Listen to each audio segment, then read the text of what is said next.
Chat podcast. I'm your host, Orson Pickard. Yeah, most friends call me O to the P. Now, this is a platform whereby you get entertainment news, you get edutainment, you get to learn a little bit more about our artists, whether they be regional, whether they be local, whether they might be in the diaspora. All right. So, and also speaking to some of the stakeholders in what might be considered the music industry or not the music industry. That's something that's always up for grabs and a big conversation that we need to have. All right. So, this podcast is geared strictly towards providing a platform where people can have honest conversation about their various projects, what's happening in the industry that exists or do not exist, and hey, what has been happening in their lives. All right. So people from 40, 50 years ago to the younger artists as well. So today, who we're going to be speaking to is one of the only royalties that I have known to actually come out of the south side of Belize. Now, in the early 2000s, you might have seen him walking around Central American Boulevard, different parts of the city, barefooted with a group of Rastafarian veterans. All right. He had this heavy voice, this bass voice. He had the sense of lyricism that spoke to uplifting people. And since then, what he has done is that if you guys actually remember this and you know who I'm talking about, you would have known that he has won various awards. Apart from that, he had the longest standing sig tune for a morning talk show. I rise up every morning to see just sun radiantly shining. Ladies and gentlemen, I give to you none other than Dan Marcos. Hey Dan, what's up, brother? Yes, yes, OP. What's good? What's good? What's good, listeners? What's good, people? It's been a while that we've actually chopped it up. What have you been up to? Man, to be honest, OP, I just been working and trying to stay focused and trying to, just keep healthy and aware of what's going on right now in the music and the world, you know? So most people don't notice that um, you might be speaking to me right now, and it sounds like you're never Port Layola, but you're not. Yeah, I mean, for all who don't know, I migrated to America in the early 2000s. That's 2005 to be precise, you know what I mean? And ever since I've just been out here, just continuing the journey, trying to uh, get our music and our culture in the space where I believe it should be, you know? One thing I wanted to ask you about, just before we delve into the deeper part of the conversation, you've been over there for quite a minute. I think you've been in the music industry for more than 20 odd years now. You know what I'm saying? I think more than quarter of a century. For That's sure. a very, very long time. Bedrin, you know, look like you're not the age one day. We're gonna. Man, well, I mean, that a compliment coming from one of my brethren there, but like I said, I see the effects. I know I never see me great before, but I'm getting there. But still with the grace of most, I just give thanks still for just be able to could have a youthful and exuberant look and still be able to shine that energy to the people, and because that's why I want to be able to do still too. And I think that's part of the reason when we were talking about this podcast. This podcast is supposed to have gotten started probably 1 year and a half, almost 2 years Yeah, ago. However, that professional life that we end up try live and we try see ourselves grow to a certain level in our career and what end up they have you, lo and behold, we do not control everything that we actually do. I think the Most High um, controls our destiny. And so we would get pulled back or we would get assimilated into a different trajectory to make sure that we can fulfill what we did. I had a conversation with Moz a good while back, and Moz was like, yo, Picard, you know this industry are front, back, and center. Why end up to put together one podcast? We end up to have a conversation with all these different artists. You've been having conversation with all these different artists. So why end up to do that now? And literally sat down, thought about it. I gave you a call, Dan. yeah, A couple other artists and a couple other people, even Mr. G I spoke to, I spoke to Ash, I Go to spoke to a Mr. couple J, other you know. people. Yeah, you know, if like I say, if this thing here will actually end up the workout, because back then the younger person, I mean, about the hype in Yeah, the entertainment industry. yeah, You know what I'm saying? right. And know what kind of conversation can we actually bring to the table after we've been in this industry. In your case, 20 plus years. In my case, a little bit closer to 30 years.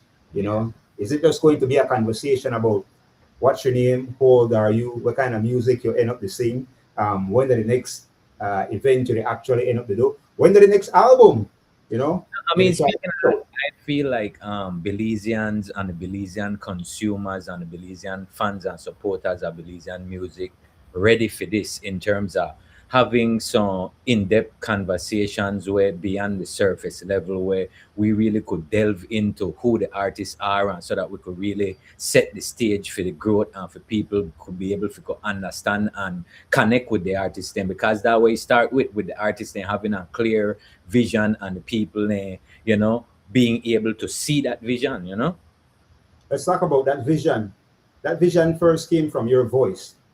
Yeah, You, out of all the persons that I've known, have this baritone voice that hasn't changed. You have this heavy sense of lyricism, which isn't about just rhyming and yeah, putting words together. It has more to do with taking these different pieces of lyrical complexities, putting them together into a, a cohesive message so that people can get some type of upliftment from it. When you were in Belize at that time, in the late 90s, early 2000s, and you had this voice, was it a thing that you were connected firstly to Heights of Vibes, or was it first to the Rastafarian lifestyle at that time? yeah. Well, I'd say the Rastafarian lifestyle came before because that really the genesis and the origins are my musical journey beginnings, you know. And um a little while after that came the Heights of Vibes era, you know. But like I said, it all started rooted in our conscious effort for, you know, awaking uplift people through music and through, you know, whatever community service we could have provided in our time there, you know. But then you come from a family where a couple of your brother they play basketball and tear up on the basketball court. I think you used to play basketball too. Why? Yeah, man, all they don't know I used to be a sniper too, man. I assassin. Kaya you think that joke, OP, no, man, you got say anybody, man, I used to be a sniper too, man. No, man, balling, I'm a family, you know. Yeah, man, but like I said, really, like I said, I come from one family, great ball players, you know, and a lot of my brothers and cousins, they played professional ball in Belize and semi-professional ball. I even get the opportunity to play in a college in America, you know, and so we had a strong tradition of basketball. But for me, like earlier, the music called me away from that trajectory of the family, you know. Let's talk about your early years in Heights of Vibes. Yeah, And I think what a lot of people need to understand is that back then I was a young producer and young DJ as well. yeah, So we had we spent a lot of time together in the studio, outside of the studio, talking about music, talking about where music going up to go. From when Junior Chris kind of linked up to do the Bon Isle rhythm, yeah, Fruity Loops, a yeah, couple of artists sang on that, to where the Heights of Vibe Studios, and not to try to diminish or try to minimalize it, but it was what it was at the time when yeah, it was attached, you know, with a couple computers in there, one recording booth, yeah. and late night recordings, early morning to late night. Actually, man and man with the sit down outside for the daytime if you actually get in for enough to Yeah, record. all day. Yeah. Talk to us about that experience and having gone through that. and how that helped to actually build the resilience that you actually have today. That's some serious beginnings, brother. Man. I mean, like I feel like that may a jive for me within that time that being one young artist whom hungry wanted to be anywhere music and people who had anything to do with the music industry were I wanted to be there, you know what I mean? So for us having one camp, one stable, one place where we could hone our craft and build on. I mean, saying this, I can't mention anything about how it survives without mentioning and tipping my hat to Father Lee, you know what I mean? Because really and truly Father Lee that made the brainchild and the the backbone of the entire movement in terms of the person who really like make the vision come to fruition at the end of the day, you know what I mean? So like the respect what I got for Father Lee, man, is great as a brother, as a friend, as a and like like the entire atmosphere and environment we created at Heights of Vibes. I feel like that one legacy where to this day we still have interest in continuing with my new endeavor where we to look for embark pan where eventually when I speak pan, more down the line. Just before we actually get to that, I think it may have been 2003, 2004, you could probably correct me. Remember the release of your album, Royal Rebel? Yeah. Looked like you'd fly on that red, gold, and green. Yeah, You know what yeah. I'm saying? That the shirt where you wear looked like it was actually knitted. Yeah, You it know what I'm was a saying? marina, like a red, gold, and green mesh marina. Yeah. Correct. Most of the songs, if not all of those songs on that particular compilation, went big in Belize on all Yeah. the radio stations. I Yeah. can remember Junior Chris playing it. Obviously, I was on the radio playing it. Mose was playing it. You had the guys on Body 2000 at the time playing it and what have you. And then you had the sick tune for WB. And I Yeah. rise up every morning, Yeah. right? Yeah. And then you got an opportunity to go to the United States, Yeah. right? Walk us through how that opportunity came about. And I think during that opportunity, you may have planted the seed or met some of the people and or veterans who you are with now, Yeah. who are carrying on a new musical mission that we're Yeah. going to talk about. Yeah. Yeah. Well, like I said, when I came in 2005, but like my first time coming to America was 2003, I think. The first time I came to California, Okay. um and like I all right, the story, cause every I want time to hear the story, man. I want to hear the I story. revisit it, I find more and more new stuff that I like probably overlook. But like I said, I first came in 2003, and that was for the It's Not a Pity song, because remember I did a remix to Tanya Stevens, It's Not a Pity, and you mentioned how the opportunity came about for me coming to America. So I really want to just walk through all that so we could really it Right all away. came about from me. And well, even but before that, it came about from Hard Rock. Hard Rock asked me to do this dub plate. It's Not a Pity. At the time, everybody know I was a conscious artist. I was an artist who did original music. So I had apprehensions about doing the song. So, but Hard Rock continued to press me for do it, and I end up did it for her. And that was the moment that really changed my life, because little after Tanya Stevens came to Belize, I ended up performing with Tanya Stevens live, and that was captured on a CD, and that was sent out to America. And one of the DJs in LA at the time, shout out to DJ Bantan, he had booked me to come and perform that song in a club in California called Club Silk, which was a famous club in MLK Boulevard back in the days. All of the LA people, if you know, you know what I'm saying? Club Silk, where I did my first performance in America, and the following year, and then all right, that same year there was when I initially made the connection with some of the brethren then who are childhood friends and part of my team right now. In Bert Mackay and Fireman and Genius, you know what I mean? Some of my brethren then were from like I said, Bert Mackay was a basketball star, I believe. Fireman actually is from Corozal, and Genius actually is from Greek Hopkins area, you know. But we are linked up in California, and that way I first connected with those guys, and I went back to Belize.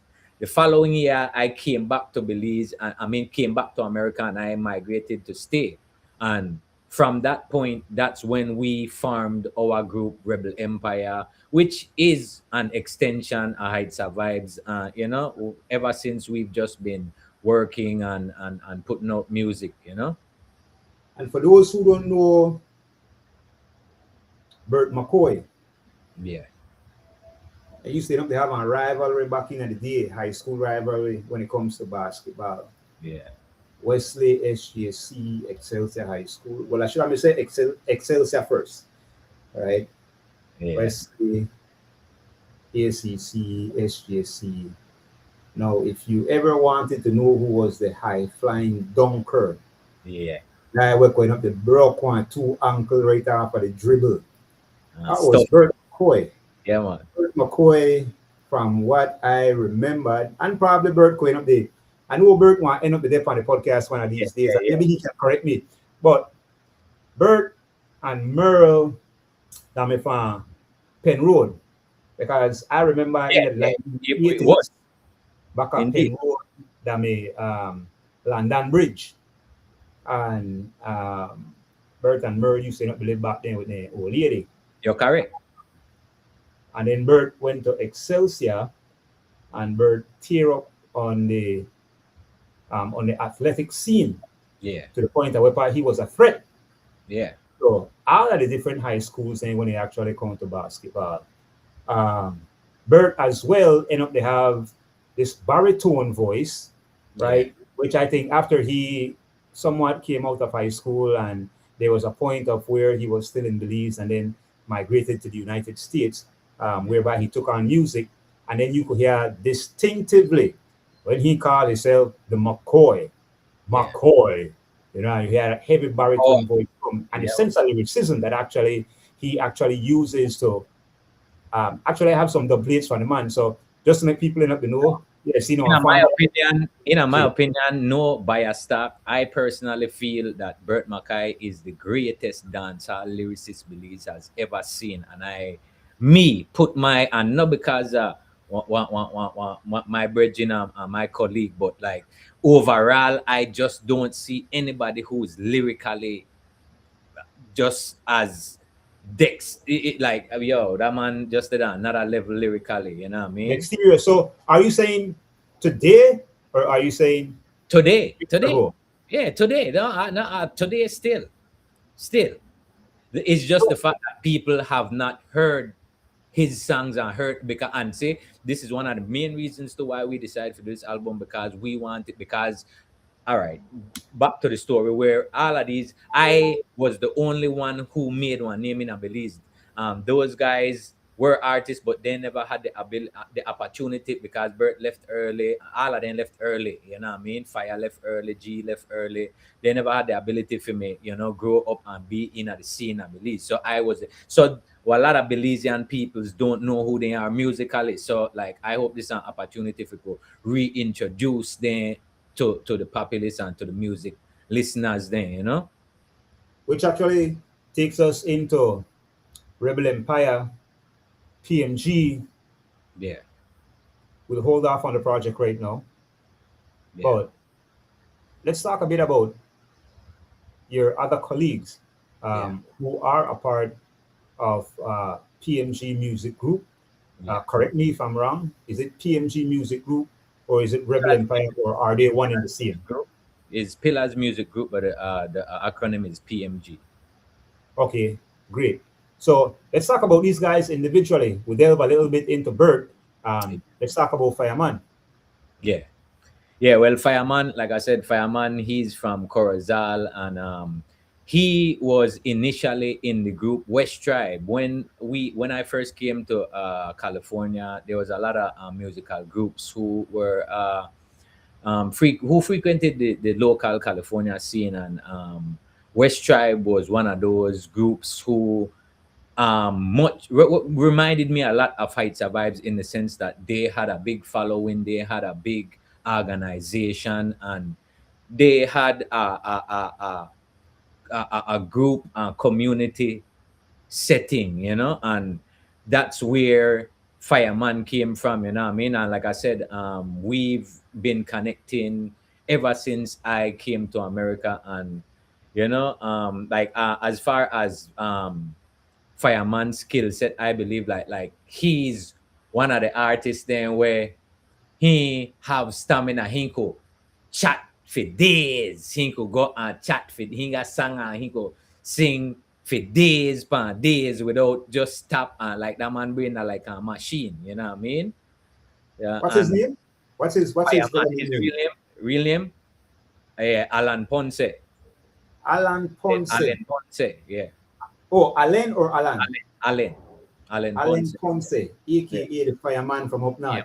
Yeah, man. Solid. I know he not like fan. If you know like Remedy Man and they man there from out of that same crew there. And like I said, we used to like I used to go around West Tribe, so we've always had a relationship with the whole crew of guys there, you know. If I'm not mistaken, West Tribe was one of these groups. I think they made several visits to Belize over the years, if I'm not mistaken. Yeah, for sure. They weren't your conventional group that just came and did hip hop or reggae. They had one infusion. They had everything.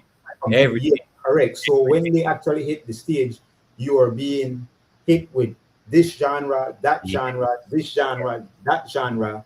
And I think that's what made West Tribe back in the day a little bit popular, because then if you don't get activity, correct. If you don't know an avid hip hop lover or an avid lover and stuff, there is something that the group actually provided for you, so that you could be in your element of the different genre that you probably like. And the way how they actually mixed it up and cross blend, was what kind of made them popular, because this is where you started to hear hip hop blend with this different genre of music, and this different genre blend with that different genre of music. And I think that was what gave them like this kaleidoscope of influence, because there was no undenying them any at all. Who else do we have in the group?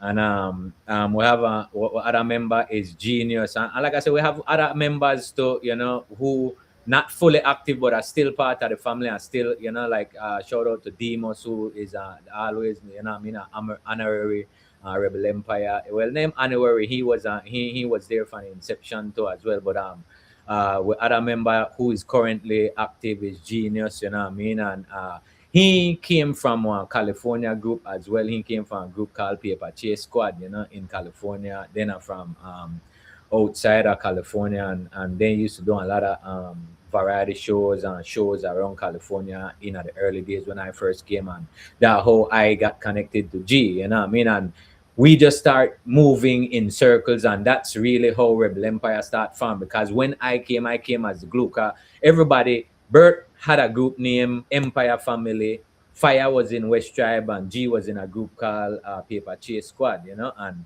when I came, I ended up like creating a band where glue all of it together, and we just formed a new entity which became Rebel Empire,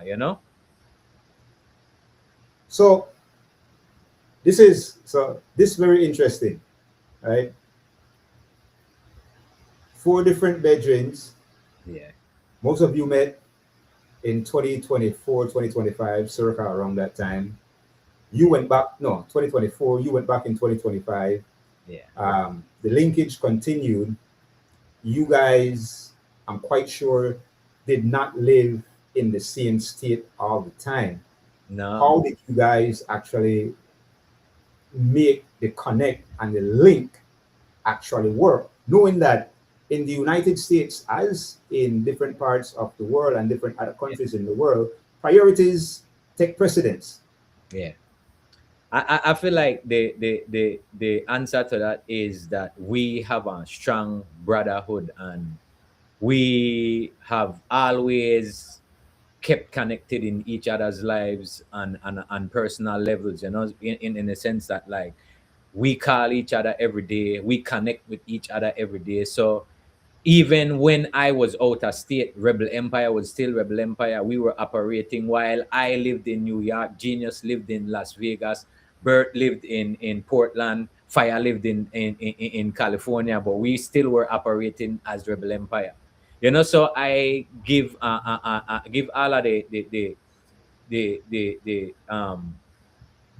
it all stems from the fact that we are all close and connected as brethren and brothers. So that the glue that's enabled us to do that over this time, you know?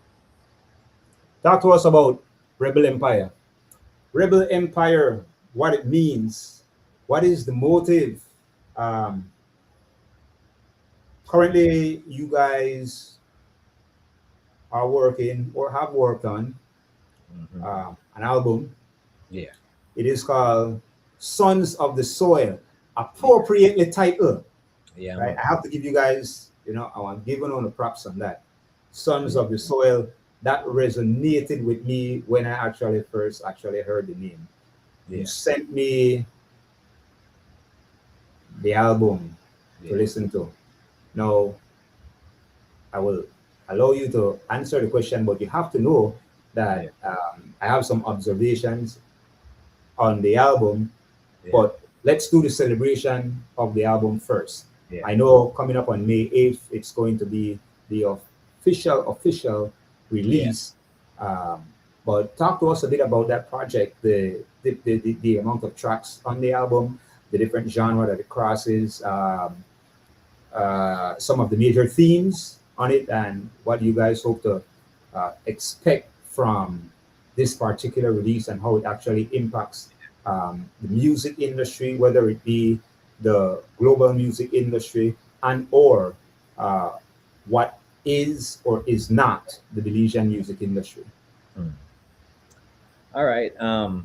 Well, this project really a legacy project for us because, like I said, it's been 15 years, really our 15-year anniversary as Rebel Empire. And in the past, we've worked on mixtapes, and we've had several mixtapes out, but we've never did an official studio album. So, the entire reasoning behind the album was that, all right, we wanted to establish one legacy project as far as Rebel Empire to make sure that we've stamped ourselves in the industry, and for our fans and the people who've been supporting us over the years, we wanted to have something more we could give them and say, all right, we've been supporting with for all these years. We want to show our appreciation to, you know what I mean, bring presenting with something that we've take on a lot of time and work hard and put on a lot of thought and effort into for present to as a gift, you know what I mean, for being so loyal and supportive to us over the years, you know. And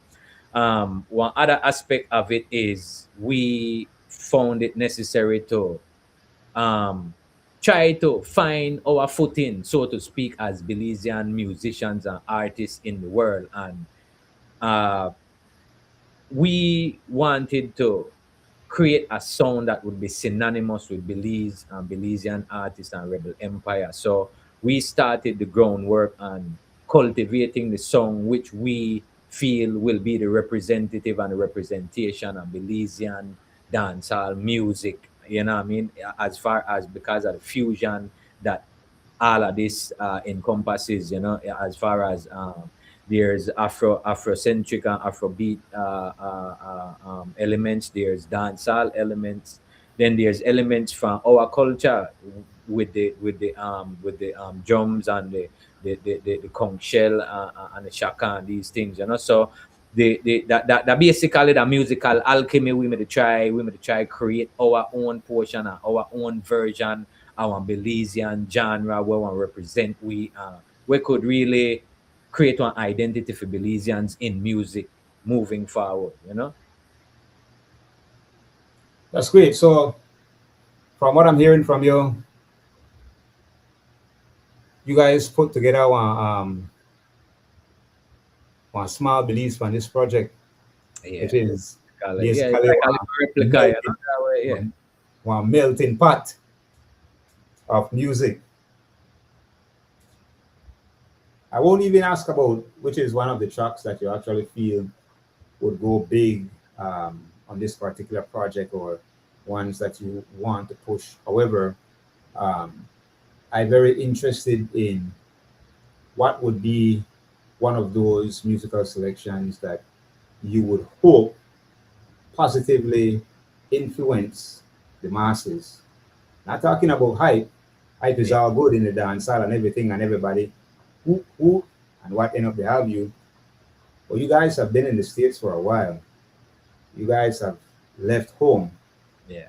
to establish yourselves in a different country to do better, whether it be in your professional career or in your personal lives, Yeah. which means that it has to be something bigger at stake and not necessarily anything about the hype.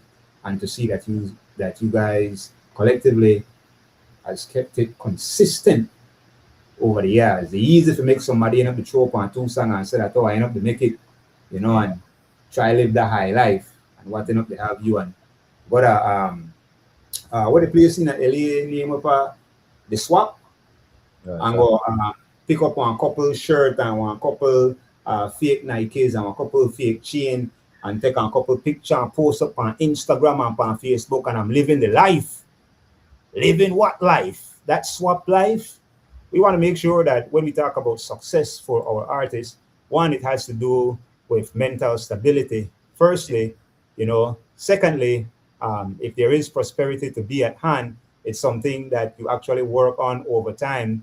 There is nothing that ever comes to any individual one drop. And yeah. even Bob has said that already. So Yeah. you guys have been working for a while. Which one of these selections do you feel, or Dan Marcus feels, should be one that people actually uh, gravitate towards and resonates with the masses? All right. If we speak to your question, I know it was loaded, no. but I like Kurut. followed along, so I know where I'm at. But like, really, like, the reasoning behind, like, because like you said, like this album particular wasn't message driven to so to speak. This was more of an entertainment. Okay. um and no, going back to the fact that, all right, you asked which song that I feel like would connect to the people, or because, and I mentioned what I mentioned earlier to state that the album really wasn't like uh for certain, like a positive or a statement. The album was really entertainment. That was the primary focus, Okay, entertainment. I get You it. know, I get it. That makes sense. That makes we sense too. still, as anything we do, we still sprinkle elements of positivity and upliftment within it. So I'd say, to answer your question, I'll go right back to for the song where I feel like would do that, where it could connect to the people on that particular project, is a song called Heart of the City.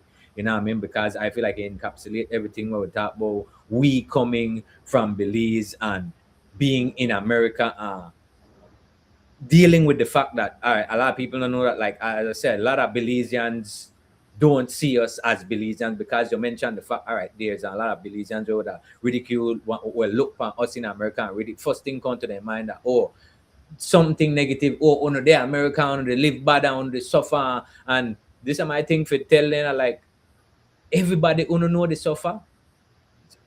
Well, and then we want to get in that, because that really, but like, that is a talk to our people's perception. You know what I mean? And it's an effort for downplay and disregard and belittle you in our backhandish way. You know what I mean? Because coming to anywhere else and trying to build one life is no easy task.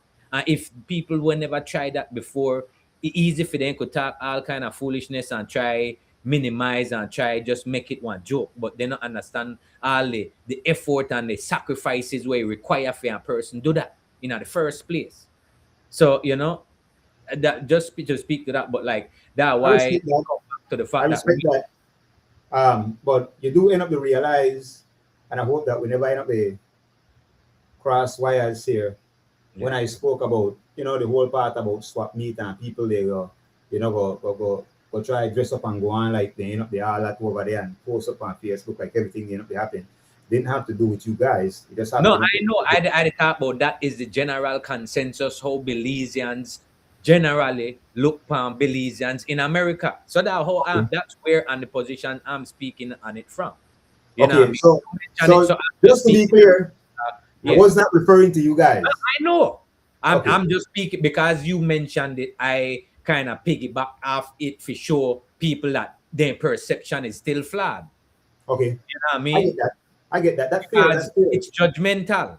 Because Correct. then they don't understand what it takes. With nobody left anything where they had established and come to somewhere where they don't have no pickup fan zero and still the people think nothing not a giveaway or no there's no fast track to there's I hope these people do understand how serious it is and what level of commitment it takes for somebody leave their country where they reside in and comfortable in and have all their resources and have all their connections and go somewhere else where somebody don't know you and try to make it.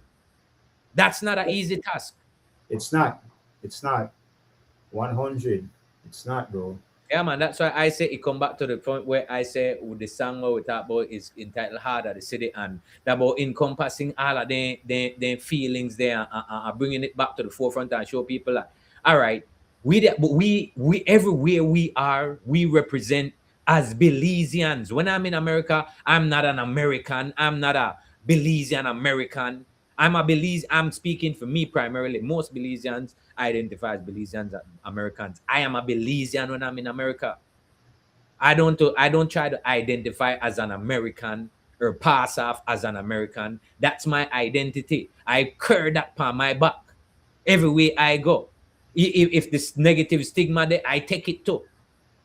That's something where people don't have to deal with what we have to deal with on a regular. That's why I believe that. And we do this song because I feel like we represent what it means to be Belizean, going out there and representing the true core qualities we represent Belize and Belizeans. We throughout all that, we've never felt like, oh, we are not Belizean or people couldn't never shut dim our lights. You Right. know? Dan, what is your hope for this project here? Sons of the soil. What is your hope for this project in Well, terms of what do you think? Well, I mean, that's the question. So, no make a water down the question. What no, is your the hope hope for this is project? really to really get our music out on a broader level and on bigger platforms because, How are like I you said, guys actually doing that? Because remember now, you are the masters of your own destiny. You guys have put together this album. What is the back end structure to ensure that this project can be as meaningful, and if that meaningful brings success in a different way and not necessarily monetarily, how does that actually work for you guys? yeah, like I said, right now, as far as me and my team, PMG, we really like kind of we had our last meeting yesterday and we really like set out the parameters we want be the basis of our campaigns and our mission for this album and for the label as a whole, you know what I mean. And um like I said, the priority is that really for get the works we're doing out to more people and to a broader audience, and specifically for get this too. And and like I said, this is primarily for we push to Belize in at the center because most of the um members out of my group, as I said, never got the opportunity to be able to um create their names, so to speak, in Belize and the Belize music scene. So one of the other objectives is to, you know, get those guys' names and profiles one little more visible in the local scene, because we've been and we are continuing to do it out here, but we want to make sure that we're covering all grounds and we're not neglecting Belize and just say, oh, that Belize, we don't have to worry about it, you know? Constructive criticism, or maybe one suggestion. Yeah. I've always said this over the years when it comes to different albums that I've listened to, from international artists to Belizean artists and artists in between. What we like on an album is what we like. We might like all the production. I'll be honest with you. Andy Palacios' album Watina, Yeah. I might not understand a word of that album there, but I could listen to that album front to back every day, all day. One of the few albums in the world that I could listen to without understanding what he's saying, because the album is in Garifuna. However, we don't have the various different genres that actually play out, and we know normally when these albums drop, there is parental advisory. Now, everybody want to end up to know that King Radio, I believe, is not King Radio anymore, because people end up to have all these various social media platforms. They have different platforms where they can listen to music to. You know, they can go to YouTube to listen to full mixes, full songs. They don't have to end up to listen to various radio stations in Belize to try to get that hype.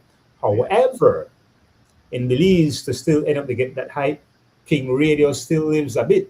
So you have these different radio stations and these various DJs, not broadcasters, these various DJs who would want to play the songs, but you have some songs, or there might be some songs on the particular album that are unedited and not fit for airplay.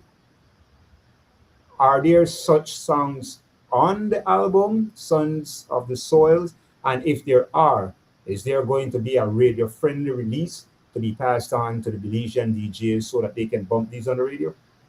Okay, say, all right, we're releasing an album. We have our singles, and all right, the album is it. There's a couple explicit songs on the album, but the singles that we're promoting is and like I said, this is an album, and like we are actually gonna have a deluxe version, which will actually depend on our website. You know what I mean? And the website will have the will have alternative versions to some of the songs. Then we'll have edited versions for the cup for two. There are only two songs had profanities or, and none of them real profanity, but they're like, you know, but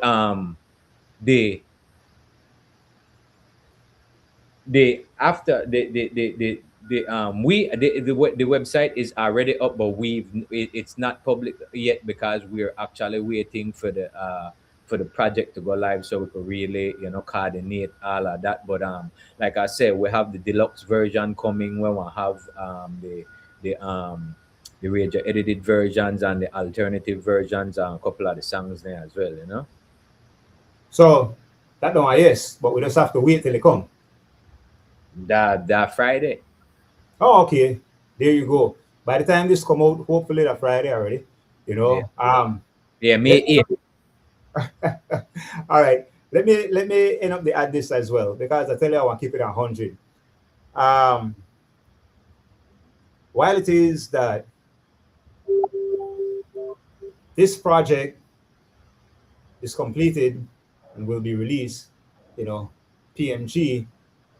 It's going to be on various different platforms and what have you, so that Belizeans, and not only Belizeans, music lovers from all over the world could actually support it. I want to get a sense of what is the intention of the group in terms of, after the marketing of this particular project, to actually touch down home and do a couple shows.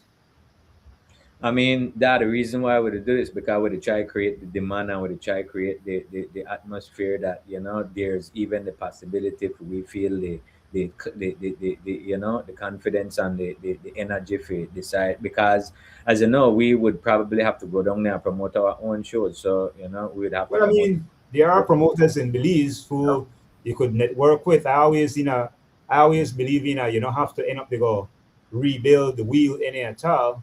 As long as you end up to get the right people in at the right room, you end up to have a right conversation with, and we understand the business of music and not music business, then you could actually come to compromises whereby different agreements could be met.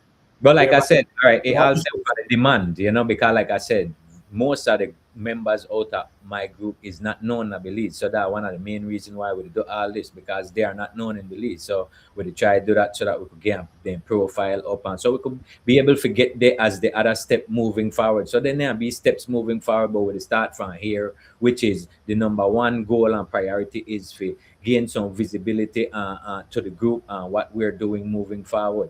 Cause all of them that stuff where they in the works and planning, but it all start from it from ground one, the blueprint from it. Final question on this particular topic.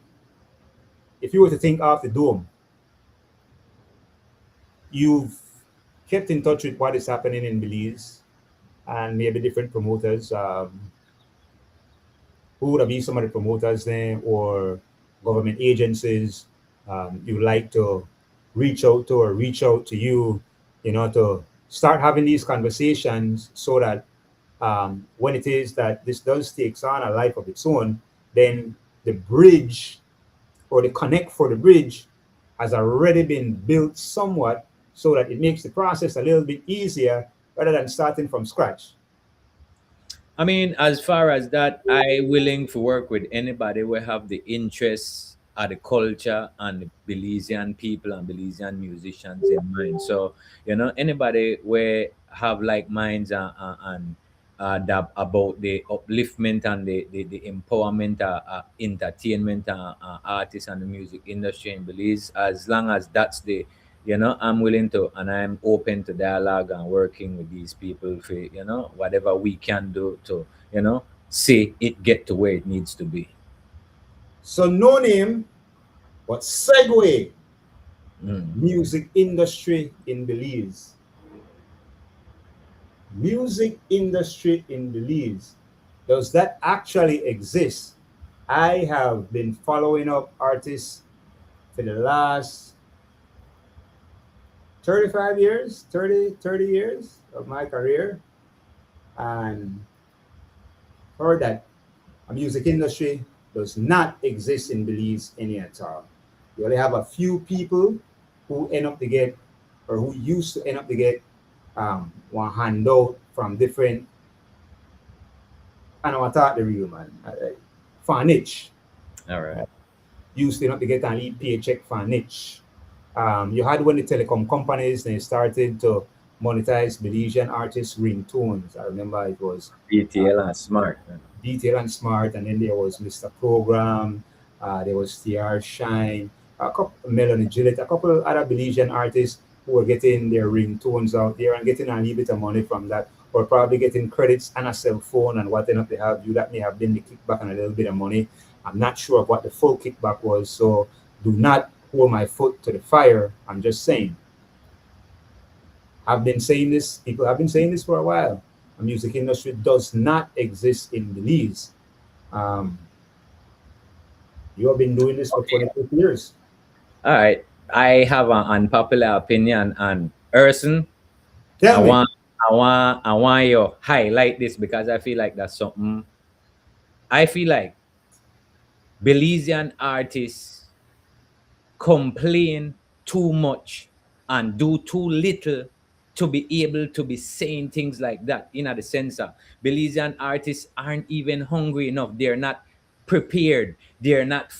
Belizean artists do not rehearse. They do not take the time to put in their craft. They not take the time to put in their image. They not take the time to put in their promotion. They not take the time to put into a lot of the other stuff where it takes for become viable outside of the little bubble they're inside of. And like I said, this is a message where I want all Belizean artists here. Before you complain, you need to start do the work and make sure you in a position where you could even complain. But you should never have no time for the complaint. There's always something there, especially with the fact that they holla all right, if there's no industry that way and just sit down and ball, there's no industry. Instead of you find the ways and meet, because this is 2026. There's resources, there's social media, there's everything necessary for an artist make it happen for them. So all they need to do that put the time in, sit down, write the song, record the song, and do what necessary for in the chain to make that become a viable product. But Belizean artists, they want to choose the easy road. They want shortcut to success. They want jump on a song with one manner and get one co-sign for one manner. They don't want build the necessary foundation we want eventually hold them up in the future, and that's the problem. They need to stop complaining, stop the ball about no industry, and create an industry if there's none. There is. But the artists are too busy to complain. Right now, what I point on case, right? I remember when Lover Boy used to there in America. Your Lover Boy used to in a circles around here with we. And this is before he used to do punta, or Lover Boy used to do dancehall. You know what I mean? And enough people might know that back in the days Lover Boy used to do dancehall music. And I'll be real, I feel like we may too competitive and we may so the man decide that all right, you know want to do dancehall because the scene out there and man gang do punta and Lover Boy Ghana Belize. And the fanfare where I say Lover Boy create, I've never seen one other artist from Belize cultivate one career, one trajectory, one vision for themselves as an artist. And Lover Boy just had a vision. No, Lover Boy never had no, and that's my point. Everybody else have everything they really need, but they want complain. They don't want to do the work. They want to sit down and holler, they want to fight me, and this yada that, and that yada that. And that is the real problem. But no industry. Man need to work hard and get to a point where they develop things and resources that they don't need for even the complain. One of my observations that is, I think I speak to it just a while ago. You have people getting into the music industry but do not understand the business of music. That's something which is totally different. If you ask some of these younger cats, right? And even back then, when we were doing music, when you have the Heights of Vibes, the Hot Wire, the Baghdad Studios, which else studios I worked with back in the day? There was a lot of them. But then nobody never talk about the business of music. Nobody never talk about publishing, IP. You know. But you know why though? Because though I feel like at that point that could be beyond we because hold on, Dan. Don't worry. I just want to say this because remember, this podcast is also about edutainment. So all of these years, there have been so much content that has been shared online and even shared in different symposiums as to what needs to be done in terms of from an artist level to understand the business that they're in, to make sure that where artist music is being played, artists are being paid, right? Copyrights and such.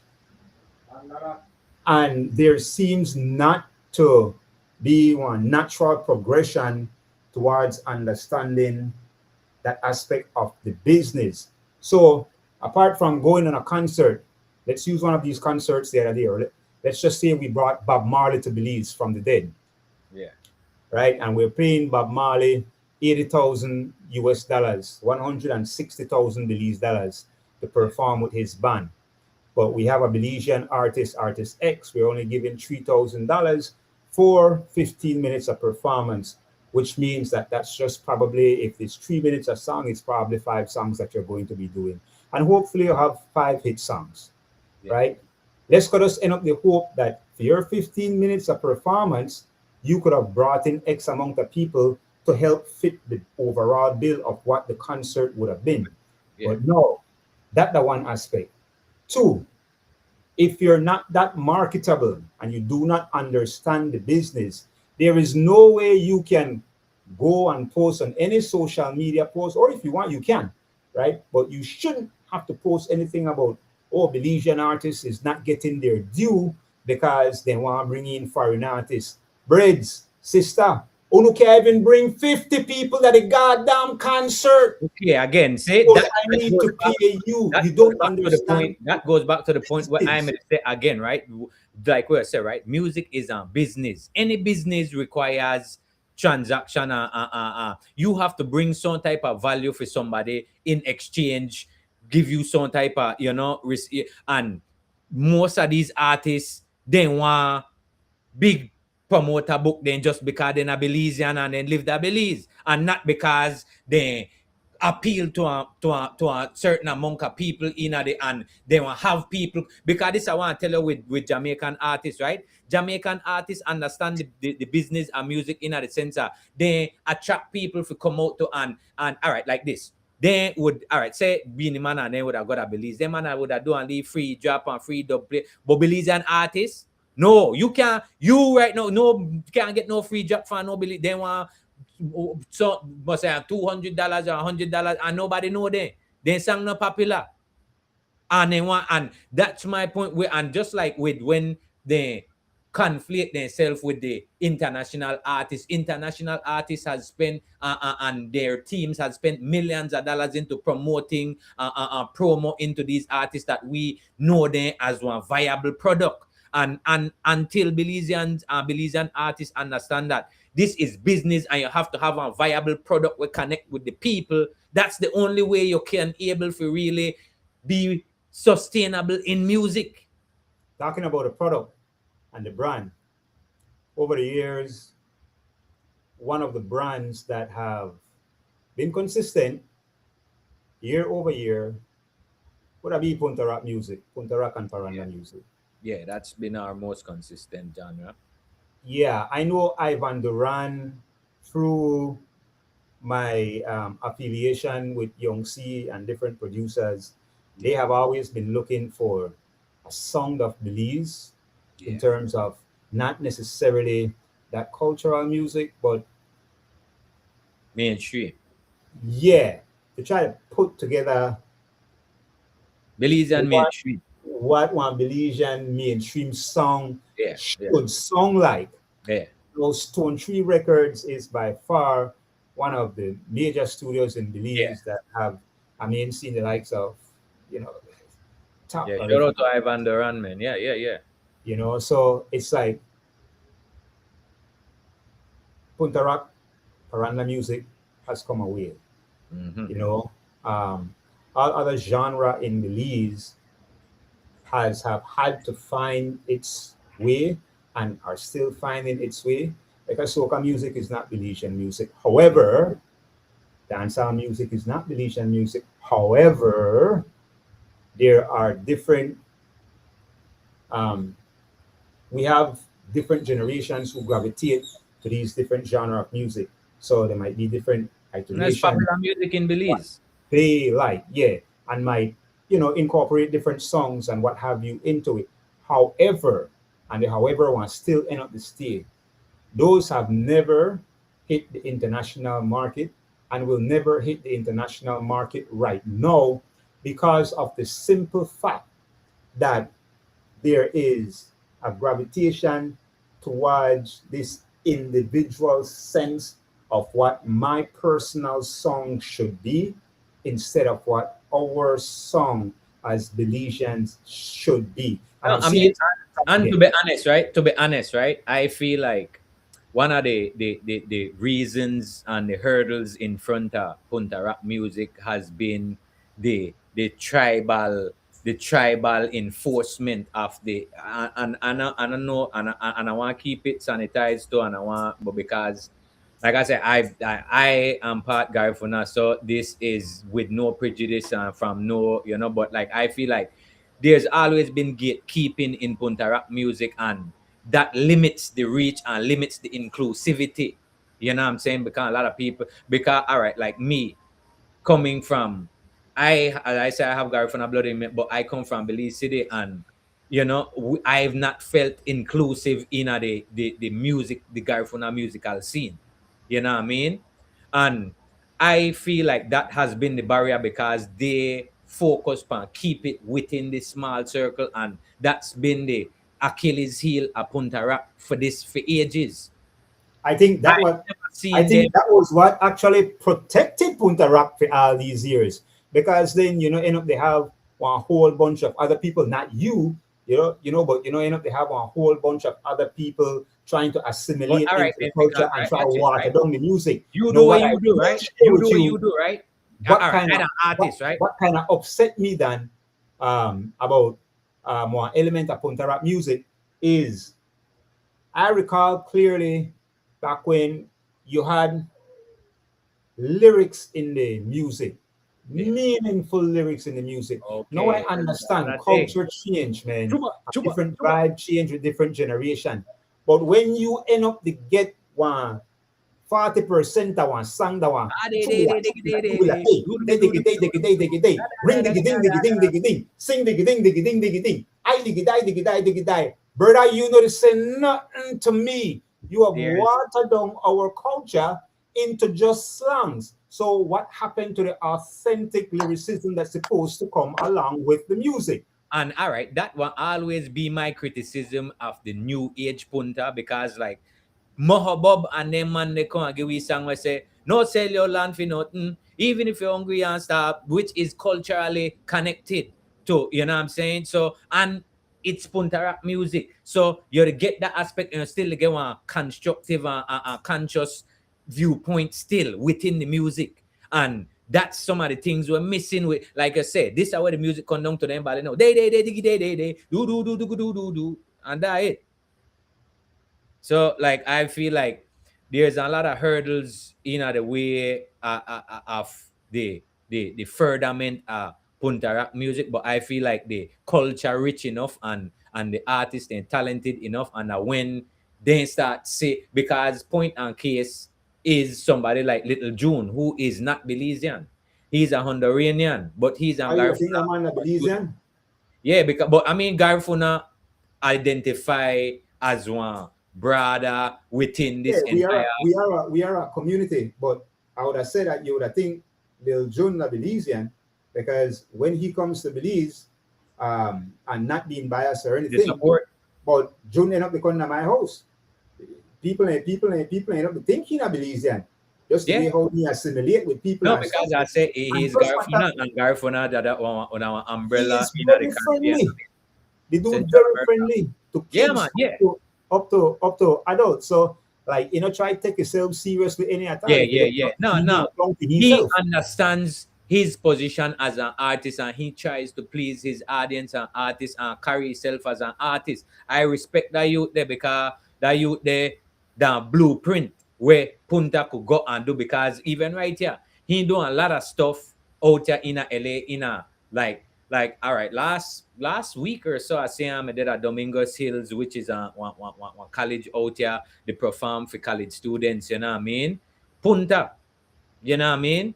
And in a that, like I said, different circles are not the local Belizean circles or attached to know, you know what I'm saying? So that show that the real work, which is getting outside of the ball and the Lee Swamp and getting out there in the broader world, you know? That the task for Belizean musicians per whole. Dan for having been in this industry for over 20 plus years as in your case, and I mean your bedroom in case who, the PNG music group, there is a lot that people don't understand, particularly or don't see day to day. I mean, Yeah, you talk about the migration, you talk yeah. about, the struggles to assimilate, Mm-hmm. leaving your hometown, having to, go to a different country and to be able to, find life and try to live as comfortable as possible. Hopefully, help people back home and stuff like that. Um, as we grow and become more mature, Father Time catches up with Mother Nature, who Yeah. chases us down, Mm-hmm. and we start to break down. Now, whether that be secondary diseases, whether that might be accidents, whether that might be some kind of health issue. Um, we all have to actually go through this. And the reason why I wanted to leave this one for last is because I wanted to talk a bit about um, our mortality, right? Yeah. Because oftentimes in the music industry or in the entertainment industry, a lot of people don't think about tomorrow and if tomorrow will actually exist any at all. So I know you have gone through a public health struggle. You actually documented it on social media. Tell us a bit about that and how that actually changed your perspective in terms of moving forward, and any kind of nuggets that you could probably give these younger artists to you know um, put things into perspective in terms of how they're living their life and where they might want to go in their career. Well, I just want to start off by saying that I just glad that today, as of my last checkup earlier last year, I still cancer free to this day. You know what I mean? But in a 2016, yeah, 2017 to be exact. I was doing a routine checkup at my job, and during the course of that checkup and a test, my doctor saw some abnormalities, and basically referred me to a urologist where could I specialize in all of that, right? And so now I went and did this checkup with the urologist, and that's when I found out for the first time that I had uh, stage 4 testicular cancer. You know what I mean? And for me, like that, something where I never even saw coming up on my radar. I always felt like I I not even looked at my mortality in any way. I just always felt like I was always gonna be here. You know what I mean? And I mentioned that because I like during that time there, I kind of was struggling with how to break this. And during that time there, I kind of announced that I was going to stop music, and a lot of people kind of got on my case for that. I But recall that. I in the recall moment, that. without the backstory, a lot of people did not know that I was sick and I had cancer and the fight for my life. So I was like, at that point, that I was like, I really don't care about music, or like I want to lock in. And that was my mindset at that time there. And a lot of people gave me a lot of flack. To this day, people still mention. And for me, I accept, and I just, because I know now that I never, and I don't even want to absolve them out, think what they want to think. But I know what I'm to deal with. I know what are the reality on the ground for me. And that's something what I had to deal with. And it's easy for somebody looking and say, oh, that no nothing at that. But when you talk about somebody life, then fucking or they more that different something, you know? So for me, that like dealing with sickness and the the unfinished task of my career and my musical journey, that me a hard thing for I really put into. And I still like that, still that me being protective of myself, you know what I mean? Because I never want to have too much hope or have too much I just want to make sure that I was able to get the treatment I needed at the time, to get to a better place where I know that I could leave that behind me. And I'm glad that, I was in the position that I was able to, and I mean, I'm glad that I was in the position that I even had health insurance, because if I didn't have health insurance, I probably wouldn't even be here. You know what I mean? And so like just being in a position itself afforded me the ability to be able to take the surgery where I'm in need for, really get to the point where I'm in need to get to there. And saying a lot for say like no, that like a lot of young artists have to really look on themselves and take care of themselves when they're young, and don't feel like nothing can reach, and not feel like could treat nobody like trash, and have consequences, because there's big consequences we come in at the back. Sometimes it come with heavy dividends, man. If you not have the deposits to pay, it can be problematic for you and for your moving forward. You know. I think to add to what you said, Dan, because from when we started out, well, prior to doing this interview, I told you that if you share a bit about your health struggles, I would have shared a bit about mine, right? Yeah, man. Because I think it's important. So my thing is type 2 diabetes. Yeah. About, I think we're in 2026. In 2023, I was diagnosed borderline diabetic. Now, mind you, nine change years, I had to go to gym, exercise, push weights, look diesel, nice, chop up, you know. However, I didn't realize that in my family, this thing was hereditary. A lot of my aunts, my mom, they suffer from it and whatnot, they have you. So I didn't know. I found out after the fact. After when I found out that I was borderline, I never ended up to understand how serious it was for me to have kind of changed my diet and to make sure that I didn't become full blown. However, I didn't change my diet, and then I became full blown uh, type 2 diabetic. So you end up to find out that um, I am on insulin. So I do take insulin from time to time to regulate my blood sugar level and what have you. And if I don't, then I tend to lose a little bit of weight.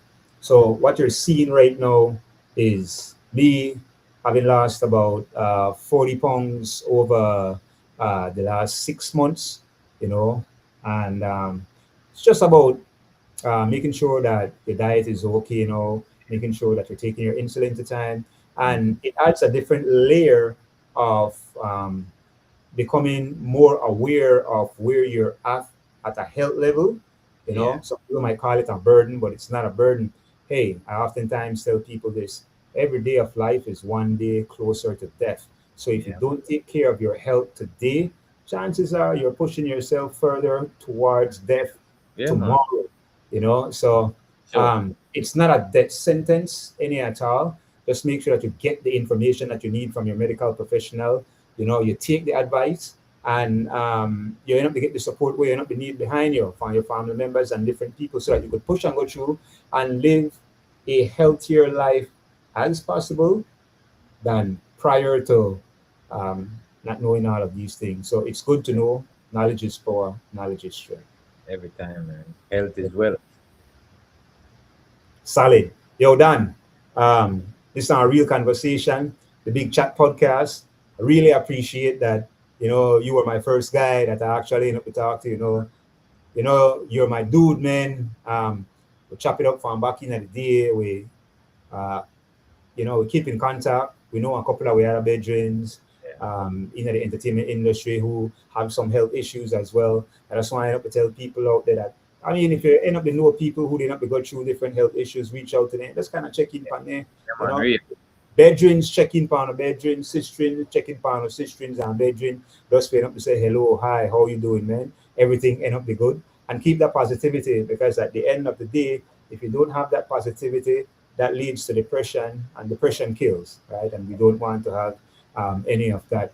But Dan Marcus, the only rebel, which is royal from Southside that I actually know, big up moms too, what I'm saying? Yeah, man. Yeah, man. Shout out Miss Marianne too, man. Yeah, man. Yes, I'm still staying positive. The PMG Music Group, Music Out. Check them out on all the various platforms. Yeah, man. That's what I say. Thanks for having me, OP, Manners and respect, brother. So hopefully I get to meet the rest of the crew. Yeah. Tell Bert we need to link up on this thing here, because No, I don't tell him already. So he done lined up. That really, as like I said, we already in a place. So just you for call the shots and we and lick it, Yeah, man. Correct. So if you not got no chat, the time for chat it up, big chat. This has been the Big Chat Podcast.